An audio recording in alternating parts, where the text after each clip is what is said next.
प्रभु यीशु मसीह के मधुर मीठे यशस्वी जलाली नाम में एक बार फिर से आप सबको जय मसीह की।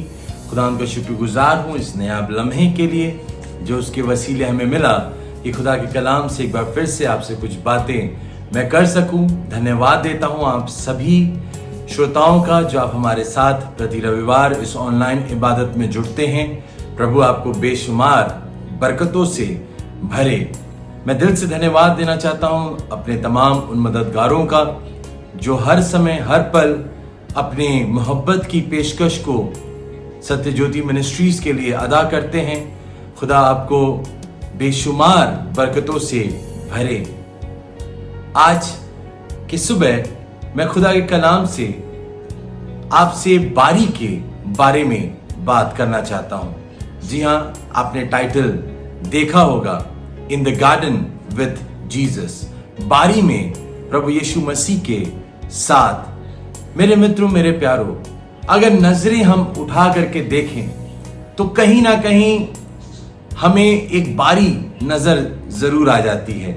अगर आप भ्रमण कर रहे हैं, अगर आप कहीं टहल रहे हैं या आप मॉर्निंग वॉक पे निकले हैं तो हर एक घरों में बारी आपको जरूर दिखाई देगी। बारी चाहे छोटी हो चाहे बड़ी हो। और आज के समय में सभी को कहीं ना कहीं ये शौक होता है, ख्वाहिश होती है कि उनके अपने घरों में एक गार्डन हो, एक बारी हो। पर मैं आज जिस बारी की बात कर रहा हूं वो सांसारिक बारी नहीं है। It is the garden where Jesus was there. ये वो बारी है जहां प्रभु यीशु मसीह मौजूद हैं। मैंने जो कॉन्टेक्स्ट लिया है मेरे साथ निकाल लीजिए। यूहन्ना रचित सुसमाचार उसके 18वें अध्याय की 25वीं आयत में, मेरे मित्रों, बात उस समय की है जब प्रभु यीशु मसीह के ऊपर तमाम सवालात हो रहे थे। उसको कैफा महायाजक के सामने प्रभु की पेशी हुई। यहां मैं आपके लिए पढ़ दूं, यूहन्ना उसके 18वें अध्याय की 24वीं आयत में लिखा है, हन्ना ने उसे बंधे हुए कैफा महायाजक के पास भेज दिया। फिर कैफा महायाजक जब वहां जाता है, तमाम सवालात होते हैं प्रभु से। उसके बाद हम 25वीं आयत में पढ़ते हैं, शमौन पतरस खड़ा हुआ वहां पर आग ताप रहा था। तब उन्होंने उससे कहा, क्या तू भी उसके चेलों में से है? उसने इनकार करके कहा, मैं नहीं हूं। महायाजक के दासों में से एक जो उसके कुटुंब का था, जिसका कान पतरस ने काट डाला था, बोला, क्या मैंने तुझे उसके साथ बारी में नहीं देखा था? मेरे मित्रों, मेरे प्यारों, पतरस जो खुदा यीशु मसीह का शागिर्द है, जो चेला है, साक्षात वहां पर खड़ा है, सब तमाशा देख रहा है। प्रभु पे सवालात हो रहे हैं, प्रभु से तमाम बातें पूछी जा रही है, प्रभु से बहुत सारे सवालों के जवाब मांगे जा रहे हैं। और वहां पर कुछ लोगों ने देखा और लोगों ने इसे पहचान लिया कि ये भी प्रभु के साथ उस बारी में था। यहाँ बाइबल बताती है, जो महायाजक के दासों में से एक उसके कुटुंब में से था, उसने जिसका कान पतरस ने काटा था, उसने कहा कि पतरस तू भी उस बारी में था। उसने कहा, मैं उस बारी में नहीं था। मेरे मित्रों, ये बारी साधारण बारी नहीं है। This garden is not an ordinary garden, this garden is very precious. ये बहुत बेशकीमती है, और इसकी महत्वता बहुत ज्यादा मायने रखती है, क्योंकि यहाँ साक्षात प्रभु यीशु मसीह मौजूद है। और पतरस, तुम किसका इनकार कर रहे हो? प्रभु यीशु मसीह का इनकार कर रहे हो, जिसने तुम्हारे जीवन को बदल दिया, जिसने तुम्हारी जिंदगी में इतनी आशीष ले आई। आज तुम उससे पहचानने से इनकार कर रहे हो और क्या कह रहे हो? मैं उस बारी में नहीं था। अगर प्रभु यीशु मसीह उस बारी में है तो आप सोच सकते हैं वो बारी कितनी आशीषित होगी, वो गार्डन कितना बरकतों से भरा होगा, वो बागीचा कितनी सारी बरकतों का बाइस हुआ होगा। मेरे मित्रों, पर आज कई बार हम और आप भी इनकार कर जाते हैं। मैं प्रभु के करीब नहीं था, मैं चर्च नहीं गया था, मैंने प्रभु की बातों को नहीं किया, मैं क्यों करूं? मैं नहीं जानता, मुझे बोलना नहीं आता, मुझे गीत गाना नहीं आता है, मैं क्यों गवाही दे दूं? अरे बहुत लोग गवाही दे रहे हैं। मित्रों, मेरे प्यारों, प्रभु की इस बारी का इनकार ना करना। कई बार हम और आप इनकार पे इनकार करते हैं, पर दुनिया गवाही देगी तुम भी उस बारी में थे। हर एक बात इस बात की गवाही देगी कि तुम भी उस बारी में थे। आप चाहे कितना इनकार कर लीजिए, पतरस भी इनकार कर रहा था। पतरस नहीं कह रहा मैं उस बारी में था, पर महायाजक वो कह रहा है जिसके कान पतरस ने काटे थे। दुनिया पहचान लेगी कि तुम खुदा के लोग हो, दुनिया गवाही देगी कि खुदा के खादिम हो। आज संसार की बातों में मत खो जाना, संसार की बारी में मत चले जाना, प्रभु की बारी को छोड़ करके संसार की गुलामी में मत चले जाना। मेरे मित्रों, मेरे प्यारों, संसार की बातें बड़ी लुभावनी है, बड़ी आकर्षित करने वाली है। अगर आप उस बारी में चले जाओगे तो आप तन्हा ही रह जाओगे, पर कहना कि हाँ मैं भी प्रभु की उस बारी में था, हूं और रहूंगा। पतरस को यही कहना चाहिए था, पर पतरस साफ वहां पर इनकार कर देता है मेरे मित्रों, मेरे प्यारों। और आज कहीं ना कहीं हमारे पापों ने, हमारे अधर्म के कामों ने हमें परमेश्वर की उस बारी से अलग कर दिया है। अगर मैं आपके लिए पढ़ दूं तो उसकी किताब उसके 3 अध्याय की 3 आयत में लिखा है, क्योंकि हम भी पहले निर्बुद्धि और आज्ञा न मानने वाले और भ्रम में पड़े हुए और रंग रंग के अभिलाषाओं और सुख विलास के दासत्व में थे, और बैर भाव और डाह करने में जीवन निर्वाह करते थे, और घृणित थे और एक दूसरे से बैर रखते थे। और आगे बाइबल बताती है उसके 4 आयत में, जब हमारे उद्धारकर्ता परमेश्वर की कृपा और मनुष्यों की उसकी प्रीति प्रकट हुई तो उसने हमारा उद्धार किया। मेरे मित्रों, मेरे प्यारों, और ये धर्म के कामों के कारण से नहीं जो हमने आप किए, पर अपनी दया के अनुसार नए जन्म के स्नान और पवित्र आत्मा के हमें नया बनाने के द्वारा हुआ। मैं आपको बताऊं, हमारे जीवनों में तमाम अधर्म के काम आ गए थे जिसने परमेश्वर से हमें दूर कर दिया था, पर प्रभु यीशु मसीह की कृपा करुणा हमारे जीवन पे हुई। वो लानती बन गया, उसने हमारी लानतों को अपने ऊपर ले लिया ताकि हम फिर से उस बारी में आ सके। वो बारी एक साधारण बारी नहीं है, जैसा मैंने आपको बताया। वो बारी, वो बगीचा एक सांसारिक बगीचा नहीं है, वो एक बेशकीमती बगीचा है। वो बहुत प्रेशियस है, बहुत अजीज है मेरे मित्रों, मेरे प्यारों, क्योंकि प्रभु यीशु मसीह वहां पर मौजूद हैं। और मैं आपको बताऊं, अगर बगीचे की बात करें, संसार में हम बगीचे लगाते हैं, नाना प्रकार के फूल लगाते हैं, नाना प्रकार के पेड़ पौधों से हम उसको सुसज्जित करते हैं, उसको बहुत सुंदर बनाते हैं, और हम अपने घर पे कोई आए तो उसे जरूर दिखाते हैं कि ये देखो ये मेरा बगीचा है और हमने ये भांति भांति के फूलों को यहाँ पर लगाया है। मेरे मित्रों, मेरे प्यारों, पर जिस बारी की मैं बात कर रहा हूं वहां साक्षात सब कुछ का बनाने वाला राजाओं का राजा प्रभु है। जिसने फूलों को बनाया वही उस बारी में है, जिसने पेड़ पौधे बनाए वही उस बारी में है। पतरस, क्यों इनकार कर रहे हो? तुम इतनी अच्छी बारी में थे, इतनी अच्छी बारी में तुम्हें खुदा ने रखा था। मेरे मित्रों, वो आयत आपको याद होगी, प्रभु ने क्या कहा? तुम हो मेरी डाली। यीशु ने, वो गीत हम गाते हैं, यीशु ने ऐसा कहा, सच्ची दाखलता मैं हूं, तुम हो मेरी डालियां। बगीचा है वो, डाली है वो, शाखाएं हैं वो, हमें भी उसने अपनी डाली बना लिया मेरे मित्रों। और ये बारी जो भिन्नता रखती है संसारिक बारी से, वो ये संसारिक बारी में तो प्रभु की बनाई हुई चीजें हैं, पर जो यहाँ बारी जिसकी बात कर रहा हूं, यहाँ साक्षात बनाने वाला हमारा उद्धार करता प्रभु है मेरे मित्रों, मेरे प्यारों। इसलिए ये बारी धन्य है। और आमोस की किताब उसके 9वें अध्याय की 14वीं आयत में लिखा है, मैं अपनी प्रजा इज़राइल के बंधुओं को फेर ले आऊंगा और वे उजड़े हुए नगरों को सुधार कर उनमें बसेंगे। वे दाख की बारियां लगा करके दाख मधु पिएंगे और बगीचे लगाकर उनके फल खाएंगे।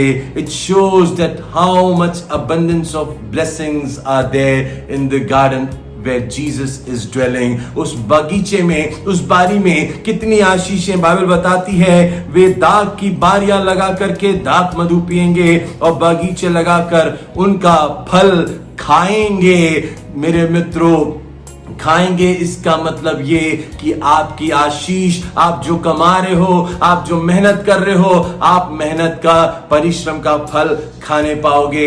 आज बहुत सारे लोग बहुत कमा रहे हैं, अथाह कमा रहे हैं, बहुत सारे धन हैं, बहुत सारे पैसे हैं, बहुत सारे ऐशो इशरत की चीजें हैं, आराम की चीजें हैं, पर वो खा नहीं पा रहे हैं। वो उनकी जिंदगी में आराम के जीवन को नहीं बिता पा रहे हैं, मेहनत का फल नहीं खा पा रहे हैं। जानते हैं क्यों? क्योंकि उन्होंने परमेश्वर की बारी का इनकार कर दिया है। आज पतरस भी जैसे इनकार कर रहा है, वो अकेला है, वहां उदास है, गमगीन है। आप पढ़ लीजिएगा उसके बारे में। मेरे मित्रों, मेरे प्यारों, पर मैं आपको बताना चाहता हूं, अगर आप इस बारी में बने रहेंगे तो ये बारी आपके लिए आशीष का सबब हो जाएगी, क्योंकि यहां पर बरकत ही बरकतें हैं। और सबसे पहली बात जो मैंने बताया, ये आशीषित बारी है। दूसरी बात जो इस बारी की है वो ये कि ये छुटकारे की बारी है, ये डिलीवरेंस का गार्डन है। मेरे मित्रों, मेरे प्यारों, ये छुटकारे का बगीचा है। जानते हैं, जब आप पढ़ेंगे व्यवस्था विवरण उसके 11वें अध्याय की 10वीं आयत में बाइबल बताती है, देखो जिस देश के अधिकारी होने को तुम जा रहे हो वह मिस्र देश के समान नहीं है। मिस्र देश में क्या करते थे? गुलामी करते थे, गुलामी की बारी थी, गुलाम में रहा करते थे, दासत्व में जी रहे थे, बंधुआई में जी रहे थे, तमाम दुखों में जी रहे थे। पर बाइबल बताती है वो मिस्र देश के समान नहीं है, जहां से निकल कर आए हो, जहां तुम बीज बोते थे और हरे साग के खेत की रीति के अनुसार अपने पांव की नालियां बनाकर सींचते थे। इसका मतलब क्या? खुद परिश्रम कर रहे थे, दासत्व में जी रहे थे, मेहनत कर रहे थे, मशक्कत कर रहे थे, दिन रात फावड़े चलाने पड़ते थे, दिन रात कुदार चलाना पड़ता था। कहां? मिस्र के बगीचे में, मिस्र की बारी में। मिस्र क्या है? संसार की तस्वीर है। अगर संसार में चले जाओगे, दासत्व की बारी में चले जाओगे, मेहनत करना पड़ेगा। बाइबल बताती है नालियां बनाकर खुद से सींचना पड़ेगा। पर आगे बाइबल बताती है, 11वीं आयत पढ़ लीजिएगा, इस आयत ने मुझे आशीषित किया। बाइबल बताती है, परंतु जिस देश के अधिकारी होने को तुम पार जा रहे हो वह पहाड़ों और तराइयों का देश है और आकाश की वर्षा के जल से सींचता है। It shows the blessing of God my dear friends. ये आशीषित बारी है। कौन सी बारी? जिस देश में, कौन से देश में? वाचा किए हुए देश में। मेरे मित्रों, मेरे प्यारों, ये वाचा किया हुआ देश को मत छोड़ना, उसके ताक में लगे रहना। प्रभु से कहना, मुझे उस बारी में रहने दीजिए, मुझे अपने करीब रहने दीजिए। मुझे मिस्र की बारी में नहीं जाना है, मुझे संसारिक बारी में नहीं जाना है, संसारिक अभिलाषाओं की बारी में नहीं जाना है, संसारिक तमाम क्रियाकलापों की बारी में नहीं जाना है। परमेश्वर से कहें, मैं आपकी ही उस बारी में, छुटकारे की बारी में रहना चाहता हूं। मैं उसी बारी में दिन रात रहना चाहता हूं। और मेरे मित्रों, मेरे प्यारों, मैं आपको बताऊं, जैसा मैंने बताया, ये छुटकारे की बारी है। और मैं आपको बताऊं तीसरी बात, this is garden of provision. ये बारी जो है, यहां पर हम व्यवस्थापन की बारी कह सकते हैं। तमाम इंतजामात हैं यहां पर आपके लिए। और उसी के व्यवस्था विवरण 11 उसके 13वीं आयत में लिखा, और यदि तुम मेरी आज्ञाओं को जो आज मैं तुम्हें सुनाता हूं ध्यान से सुनकर अपने संपूर्ण मन और सारे प्राण के साथ अपने परमेश्वर यहोवा से प्रेम रखो और उसकी सेवा करते रहो, तो मैं तुम्हारे देश में बरसात के आदि और अंत दोनों समयों की वर्षा को अपने अपने समय पर बरसाऊंगा। ये प्रोविजन है मित्रों, ये आपके लिए व्यवस्थापन है। एक मैं आपको बात बताना चाहता हूं, आप कमाते हो, आप मेहनत करते हो, क्या? ताकि तीनों टाइम आपको, आपके जीवन के लिए, आपका जीवन आसानी से निर्वाह हो सके, आपको समय पे भोजन मिल सके, आपके बच्चे समय से पढ़ सके, आपके भविष्य के तमाम कार्य होने वाले हो सके। पर मैं आपको बताना चाहता हूं, जिस घड़ी आप उस बगीचे में बने रहोगे और दुनिया से कहोगे, हाँ मैं उस बारी में था, मैं उस बारी में हूं और मैं उस बारी में रहूंगा, जानते हैं तो क्या होगा?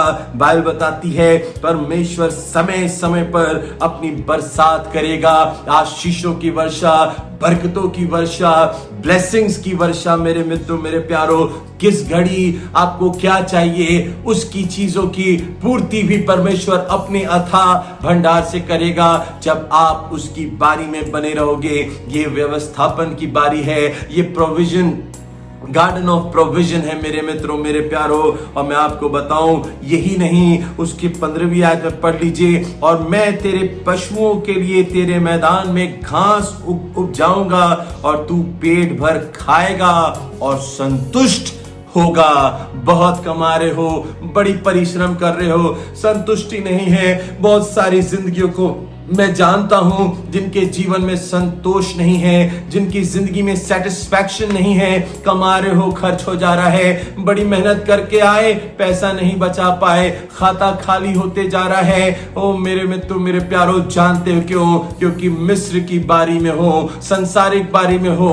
पर बाइबल बताती है जिस घड़ी तुम आजादी वाले उस वाचा किए हुए बारी में आ जाओगे, जिसका सृजनहार हमारा परमेश्वर है, तो बाइबल बताती तुम पेट भर के खाओगे और संतुष्ट रहोगे। तुम्हारे बच्चे जो पढ़ने हैं उससे तुम संतुष्ट रहोगे, जो कमाई आ रही है उससे संतुष्ट रहोगे, जो ब्लेसिंग्स आ रही है तुम उससे संतुष्ट रहोगे, जो तुम्हारी ऐश्वर्य वैभव की चीजें जो खुदा ने आशीषों के तौर पे तुम्हें दी है उसमें तुम सेटिस्फाइड रहोगे।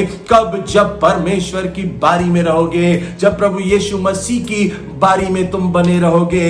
मेरे मित्रों, this is garden of provision, ये व्यवस्थापन की बारी है। और मैं आपको बताना चाहता हूं, इस बारी में जब आप हो तो एक बात मैं आपको जरूर याद दिलाना चाहता हूं।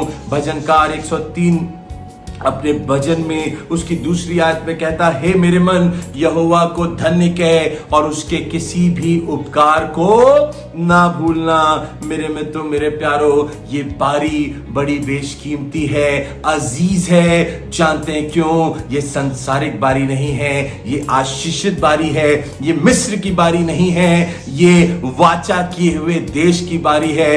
ये संसारिक बारी नहीं है जहां पर संसार के इस तरह फूल, पेड़, सारी चीजें हैं। मेरे मित्रों, इन चीजों को बनाने वाला उस वाचा किए हुए देश की बारी में है। आप किस बारी में आना चाहते हो? एक संसारिक बारी है, एक बहुत बेशकीमती बारी है, एक अजीज बारी है जहां पर प्रभु यीशु मसीह साक्षात मौजूद है। मेरे मित्रों, इनकार मत करना, इनकार मत करना। पतरस, तुमने इनकार तो कर दिया पर जमाना गवाही दे देगा।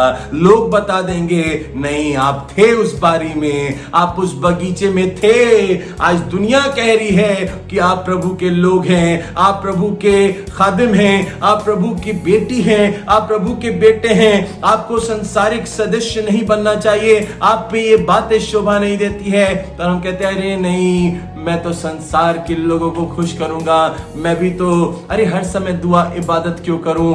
मेरे मित्रों, इनकार मत करना प्रभु का, इनकार मत करना उस बगीचे का जहां पर आज प्रभु यीशु मसीह के साथ तुम उपस्थित हो। मैंने आपको बताया ये आशीषित बारी है, ये व्यवस्थापन की बारी है, ये छुटकारे की बारी है। और आने वाले कुछ रविवारों में हम इस बारी के बारे में अध्ययन करेंगे और जानेंगे कि ये बारी और कितनी महत्वपूर्ण है, और कितनी विशेषताओं को और कितनी आशीषों को हमारे और आपके लिए लेकर के आएगी। मैं उम्मीद करता हूं आज के इस कलाम से आप आशीषित हुए हैं। प्रभु आप सबको बहुतायत की आशीष दे। आइए हम दुआ करें। हमारे जिंदा खालिक और मालिक, हमारे रचने वाले, हमारे जिंदा, मेरे राजाओं के राजा प्रभु, हम धन्यवाद देते हैं इस लम्हे के लिए, इस पल के लिए जो आपके वसीले हमें मिला कि हम आपकी महिमा, हम सताइश करने वाले हो सके। धन्यवाद देते हैं आपके इस कलाम के लिए प्रभु कि हमें आपके साथ बने रहना है प्रभु। उस बगीचे में, उस बारी में हमें भी रहना है प्रभु जहां पर आप हैं प्रभु जी। और जहां आपकी हुजूरी है वहां आनंद की भरपूरी है। वो बारी आशीषित बारी है, वो बारी छुटकारे की बारी है, वो बारी व्यवस्थापन की बारी है। मेरे प्रभु, तमाम जो लोग बीमार हैं, दुर्बलताओं में हैं, कमजोरियों में, यीशु मसीह आपके लहू के वसीले इसी घड़ी उन्हें शिफा देना, अपनी चंगाई देना प्रभु जी। तमाम हमारे मददगारों के लिए प्रभु हम धन्यवाद देते प्रभु, जो आपके कार्यों के लिए अपने योगदान को देते हैं। बेशुमार बरकतों से भरिएगा प्रभु जी, हर एक के खत्ते भरे रहें, लहलहाते रहें प्रभु जी, क्योंकि वो आपके कार्यों के विस्तार के लिए उन्होंने अपने प्रेम को दिखाया है प्रभु जी। ओ प्रभु दुआ करते प्रभु जी, जो लोग कमजोर हैं, दुर्बल हैं प्रभु, लाचार हैं यीशु मसीह, ओ प्रभु जो इस दुआ को सुन रहे इसी घड़ी यीशु के नाम से प्रभु जी उन्हें शिफा देना। खुदा आपके लहू को लगा देते प्रभु यीशु मसीह, उन्हें उठा के खड़ा कर देना प्रभु। ओ प्रभु जी धन्यवाद देते प्रभु इस लम्हे के लिए, इस पल के लिए। सारा आदर इज्जत जलाल खुदा आपको देते हैं, और इस दुआ को आपके बेटे प्रभु यीशु मसीह के नाम में होकर के मांग लेते हैं, आमीन। परमेश्वर पिता का प्रेम, प्रभु यीशु ख्रीस्ट का अनुग्रह, पवित्र आत्मा की सहभागिता हम में से हर एक के साथ बनी रहे, आमीन। जय मसीह की, प्रेज द लॉर्ड। प्रभु आपको बहुतायत के साथ आशीष दे।